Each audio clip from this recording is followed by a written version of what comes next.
Hi guys and welcome back. Today we're going to be talking about the Scimitar Jacket from RAB.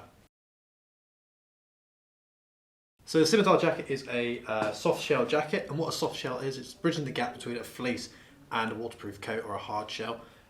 It's giving you a few options when it comes to layering, so if the weather is warm but there's a little bit of drizzle in the air or potentially some light snow, if it's a bit colder, this is a much nicer layer to wear than sort of a hard shell, especially if you're doing an active sport where you're going to be obviously producing a lot of body heat. This is a lot more breathable than your hard shell, and it's going to give you a small amount of weather protection, so there's going to be a little bit of rain protection on this and a little bit of snow protection as well. It's also going to keep you a little bit warm, so this jacket is designed to bridge that gap between a fleece and a hard shell or a waterproof coat. This jacket makes great use of the matrix double stretch weave for the outer fabric, and this is coated in DWR coating. This fabric is going to give you great mobility and also won't restrict your movement at all, and that DWR is going to give you good protection against snow and light rain. On the inside we see a soft brush back, which just adds to the comfort of the jacket. It's a really nice soft material and will feel good against the skin. Awesome, so let's have a little look at the features. We'll start where we always do, on the zips. So we've got, again, YKK zippers. We've got 1, 2, 3 pockets on this jacket, and then we've obviously got our main zip as well. This has a popper at the bottom to stop it coming undone, but it also has a two-way zip, so you can open it from the top. And from the bottom down here as well, we've got it all popping up there. So undo the popper, and under the bottom. Again, like normal, that's ideal for anyone looking for a belay jacket. It means you can open the jacket up from the bottom, and allow your belay loop to poke out without sort of having to take the jacket off or having it completely unzipped. It just makes it far more practical. In terms of pockets, like I said, we've got 3 here. We've got 2 sort of waist pockets, nice big size pockets. You'll easily get a pair of gloves in there or a map, no dramas. They come up nice and high as well, really high actually, up all the way to the shoulders almost. And then we've got 1 lapel pocket. Again, a really good size, easily store a pair of gloves or a hat in there, things you need easy access to. You might be able to see here from the camera, we'll show you some close-ups as well, that there's actually a few different colours on this jacket, or 2 to be precise, other than the zips. And they're actually showing high wear areas, so that's areas that will sustain a lot more wear than the rest of the jacket. So actually the darker patches on this jacket are slightly higher denier fabrics. So we've got that across the shoulders here, down towards the end of the sleeves, but not including right at the end. And then we've also got it across the back and the sides here, maybe where a belt would go for your rucksack or something. And then we've also got it across the hood and the back of the shoulders as well. So that's just going to give those areas a little bit more longevity, especially if you're wearing a heavy pack where there's a lot of friction.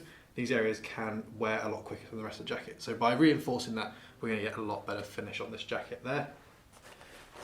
In terms of adjustment, if we have a little look on inside, it's a fully adjustable hood. It is helmet compatible, so we've got a little pull toggle on the back there, like we see on our waterproofs, and then we've got 2 pull toggles on the front here, both operated by a button that's sewn into the internals of the jacket. It prevents any snag risks or anything, so it makes the jacket, 1, look a lot cleaner, but it also makes it a little bit safer. There's less things to snag or catch, especially if you're using this for climbing or anything like that. And then as we move down to the cuff, we've got a Velcro cuff. There's no elastic in this at all, so it is fully adjusted by the Velcro, which means you can get a really good fit, whether that's around a pair of gloves. If you've got gloves and you want to make sure that's covered, you can get a good fit on that. Or if you're just wearing this around town and stuff, it means you can get a nice fit around your wrist and it's not going to keep flapping down over your arms. Because the arms on this are a little bit longer, so when you put your arms in the air or you outstretch them, for example when you're climbing, it means that the jacket's not going to ride up and reveal any flesh, especially if it's in cold conditions. That's not ideal, it's not what we want. Cool, so we've also got adjustment points on the hem here. So we've got a little plastic adjuster here which you can pull in and out. That's nicely tucked away, so that isn't tucked into the jacket itself like the top ones, but it is sort of easy to get to and tucked away into the hem, so it's not going to become a snag risk. We've got one of those on each side, which gives you a nice independent adjustment there, which means you can get a really good fit. And then coming back to the hood, like I said, it's completely helmet compatible, but we do see also a wide brim here, which is going to keep that nicely out of your face. It's going to stop that hood flapping down into your face and means the rain or weather is just going to come straight off the hood rather than dribbling down into your nice warm jacket.